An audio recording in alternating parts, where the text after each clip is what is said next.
एक बार की बात है, गौतम बुद्ध अपने भिक्षुओं के साथ एक वृक्ष के नीचे बैठे विश्राम कर रहे थे। उस वृक्ष की छांव में बुद्ध अपने भिक्षुओं की जिज्ञासा दूर कर रहे थे। बुद्ध के सभी भिक्षु एक एक करके उनसे प्रश्न पूछ रहे थे और गौतम बुद्ध उनके प्रश्नों का उत्तर दे रहे थे। बुद्ध के उन भिक्षुओं में कुछ भिक्षु ऐसे भी थे जो कुछ समय पहले ही संघ से जुड़े थे, जिसके कारण अभी उनके भीतर वह समझ पैदा नहीं हुई थी जो गौतम बुद्ध जी के प्रवचनों को समझ सकें। गर्मियों का दिन था, सूरज अपने चरम पर था और चारों तरफ धूप ही धूप थी। लेकिन उस वृक्ष के कारण बुद्ध और उनके सभी भिक्षु आराम से छांव में ही बैठे हुए थे। इतने में ही गौतम बुद्ध के एक भिक्षु की नज़र एक बूढ़े व्यक्ति पर पड़ती है जो उस वृक्ष के पास से ही गुजर रहा था। वह भिक्षु उस बूढ़े व्यक्ति को देखकर अचानक से हंसने लगता है। उस बूढ़े व्यक्ति की उम्र बहुत ज़्यादा हो गई थी, जिसके कारण उसकी कमर मुड़ गई थी। उस बूढ़े व्यक्ति के हाथ में एक डंडा था, जिसका सहारा लेकर वो बूढ़ा व्यक्ति अपनी मंजिल तक पहुंचने का प्रयास कर रहा था। उस बूढ़े व्यक्ति का शरीर केवल हड्डियों का ढांचा मात्र था। अपने भिक्षु को हंसते हुए देख बुद्ध उससे कहते हैं कि मेरे प्रिय भिक्षुओं, कृपा कर हंसो मत, क्योंकि जिस व्यक्ति को देखकर तुम अभी हंस रहे हो वो कोई साधारण व्यक्ति नहीं है, बल्कि वह व्यक्ति इसी क्षण तुम्हारे जीवन को रूपांतरित करने की क्षमता रखता है। वो कोई साधारण व्यक्ति नहीं है, बल्कि वह व्यक्ति इसी क्षण तुम्हारे जीवन को रूपांतरित करने की क्षमता रखता है। जो आज तक मैं तुम्हें नहीं सिखा पाया, वह यह बूढ़ा व्यक्ति तुम्हें सिखा रहा है। इसके द्वारा दी गई सीख को बेकार ना करो।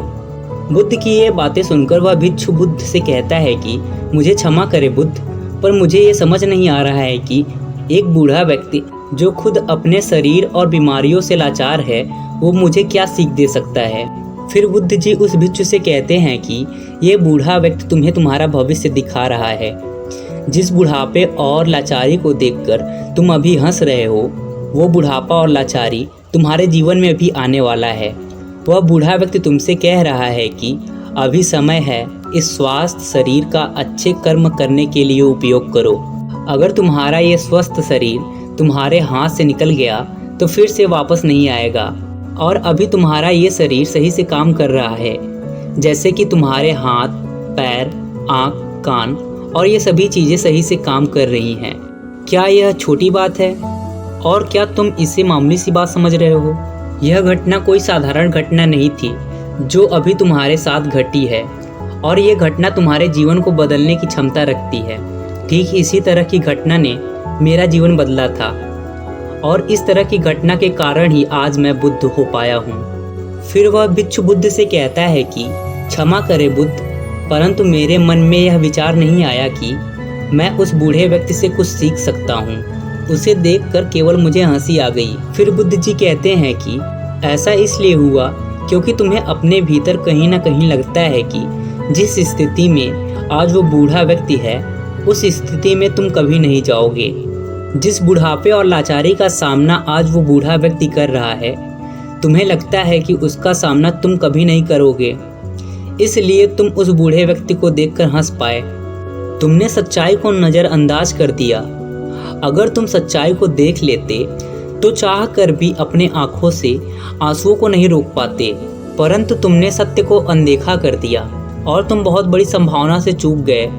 बुद्ध की ये बातें सुन वह भिक्षु बुद्ध से क्षमा मांगता है और वह निश्चय करता है कि वह अपने स्वास्थ्य का उपयोग अहंकार को बढ़ाने में नहीं, बल्कि परम सत्य को पाने में करेगा। दोस्तों, जीवन में कितनी भी बड़ी समस्या हो, अगर आपका स्वास्थ्य ठीक है तब आप किसी भी बड़ी से बड़ी समस्या से बाहर आ सकते हैं। दोस्तों, इस वीडियो को अपने फ्रेंड्स एंड फैमिली के साथ ज़रूर शेयर करें, क्या पता इससे उनकी ज़िंदगी बदल जाए। मिलते हैं ऐसे ही लाइफ चेंजिंग स्टोरी के साथ, तब तक के लिए जय हिंद।